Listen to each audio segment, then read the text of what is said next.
Thank you. Thanks to Stop the War for inviting me. I visited Libya twice over the past 6 months of the crisis. The first time I was on a peace mission, and the second time I was a correspondent for Press TV, and I also did some reporting for Russia Today. I left just after the so-called fall of Tripoli, and I was there during that horrendous week of the fighting in Tripoli.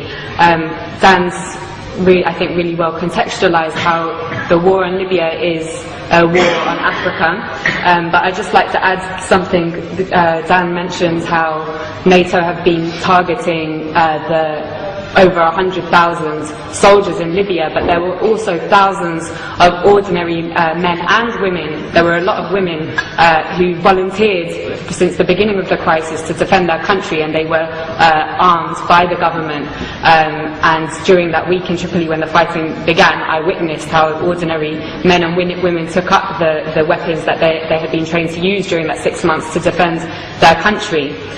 So I'm going to, as a journalist, I'm going to talk a little bit about the role of the media, and this has been an incredible media war. Dan alluded strongly to the criminalization of the Libyan government and Gaddafi. So the media said that thousands of people were about to be killed in Benghazi, but they never showed us any evidence. They said that 6,000 people had been killed by the government. Human rights organizations have confirmed that approximately 250 have died from both sides. They said that the Libyan government was attacking its own people from the air, and Russian intelligence satellites have since shown us that this was impossible. They said that the government was hiring mercenaries from elsewhere in Africa. They never showed us the evidence. Instead, we saw the videos of black Libyans and other black Africans being lynched in public squares by NATO's ground troops, the rebels, with scores of people filming on their mobile phones and Western special forces looking on. They said that Gaddafi was hated by his people, but they never showed us the 1.7 million people in a country of 6 million in Green Square on July the 1st.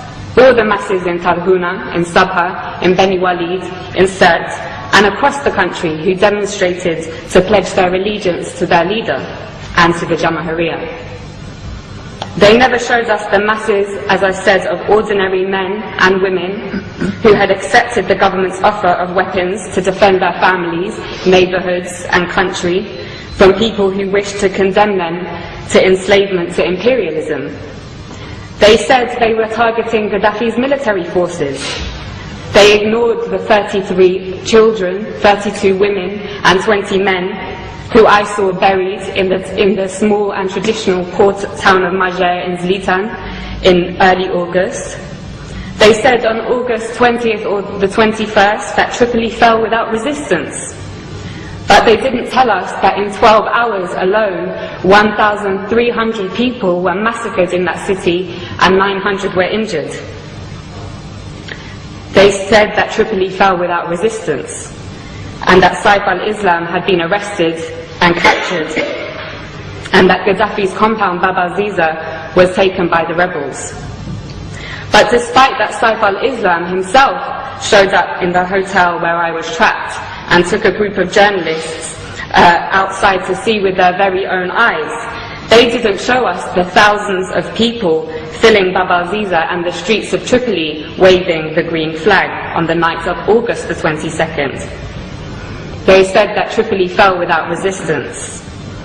But they didn't show us that in the 24 hours after those journalists from all the West's major networks had seen that site, that Bab al-Ziza alone was pounded 63 times with NATO bombs. They didn't show us how all the gatherings of the people to defend their capital from those who wished to send them back to the times of colonial puppet King Idris were attacked with missiles and Apache gunships.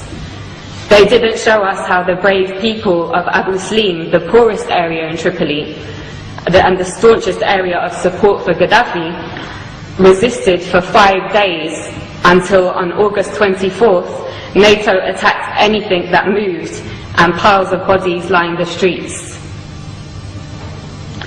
They told us that the country was liberated. 6 weeks later, the rebels have conceded that they won't be able to move their headquarters to the capital. And that the rebels have confirmed, I think it was today, that they won't be able to take Bani Walid, and Sirte also remains strong. So, Gaddafi, mass murderer, hated by his people so much that they would beg NATO to bomb their own country, hated so much that the capital city fell without resistance. Or NATO, mass murderer, killing the Libyan masses because they would die for their leader, just like in Tripoli. I know which one we have mountains of evidence for. In fact, there is so much evidence that even the Conservative Party's own mouthpiece, The Telegraph, has been unable to hide from it.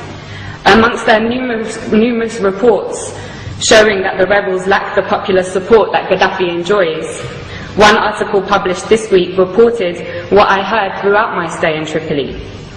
A resident of Sirte, Susan Farjan, said, "We lived in democracy under Muammar Gaddafi. He was not a dictator. I lived in freedom. Libyan women had full human rights. It isn't that we need Muammar Gaddafi again, but we want to live just as we did before." In the same article, 80-year-old Mabruka says, "Life was good under Gaddafi. We were never afraid." Again, in the same article, another elderly lady says, "They are killing our children. Why are they doing this? For what? Life was good before." And yet another says, "Everyone loves Gaddafi, and we love him because we love Libya. Now the rebels have taken over, we might have to accept that, but Muammar will always be in our hearts." The spectacular U-turn of Al Jazeera, from being a somewhat critical voice of imperialism's wars of aggression in Iraq, Afghanistan and Palestine, to being an open facilitator of the same aggression against Libya, Syria, and even now the progressive nations of Latin America, was perhaps the greatest propaganda trick I have seen in my lifetime.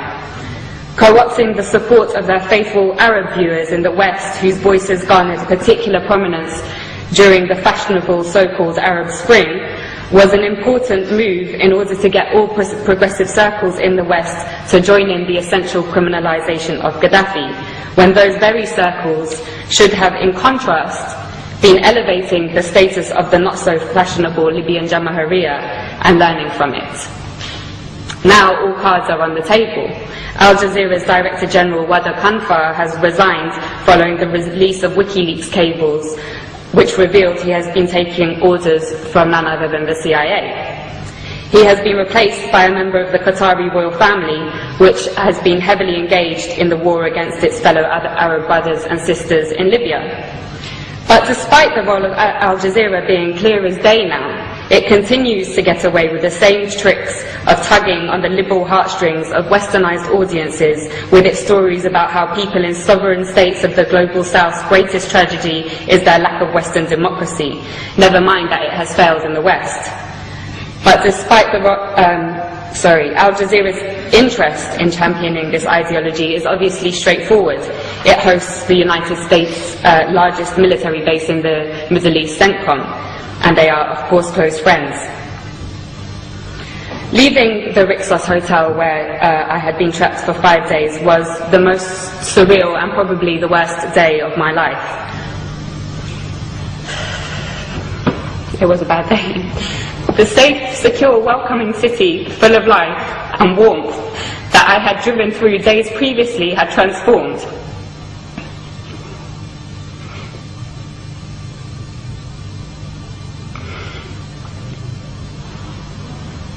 It lay in ruins, and you could not look in any direction without seeing guns or heavy weaponry.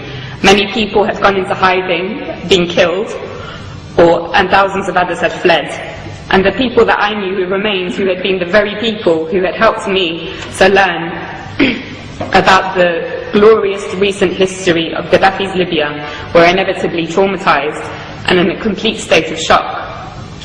Libya reached a point, as Dan said, of having the highest standard of living in Africa, a high level of literacy, universal healthcare and free university education, a high status for women, in society and the greatest degree of equality for the large black population in the whole of North Africa and the Middle East. Those 40 years of revolutionary achievements have now been reversed. And for what? A year ago, after crippling wars in Iraq and Afghanistan, and with the growing economic crisis of the imperialist nations, it seemed a remote possibility that the West would have the capacity to embark on another costly and embarrassing war. It seemed that the hegemony of the West was rapidly on its way out. But as Gaddafi's close brother Hugo Chavez said in his recent letter to the United Nations General Assembly, right now there is a very serious threat to global peace, he said. A new cycle of colonial wars which started in Libya with the sinister objective of refreshing the capitalist global system. End quote. He knows that his country will be targeted in that cycle, with the very same model that they used against Libya and are now using against Syria. In the absence of an effective anti-imperialist media that can challenge and preempt the tricks of imperialism through its global media, it is the role of all progressive people to champion the sovereign states of the global south, who, like Libya and Syria, are a thorn in the side of the West. Otherwise, they will be picked off one by one to add fuel to the dying fire of imperialism. And on that note, I want to end with my wholehearted thanks to the heroic green Libyan resistance, which continues to amaze the world in their ability to stave off the world's most powerful military machine. As Gaddafi said, not only are they defending Libya, but also Syria, Iran, Algeria, the African continent, and the entire global south. Thank you.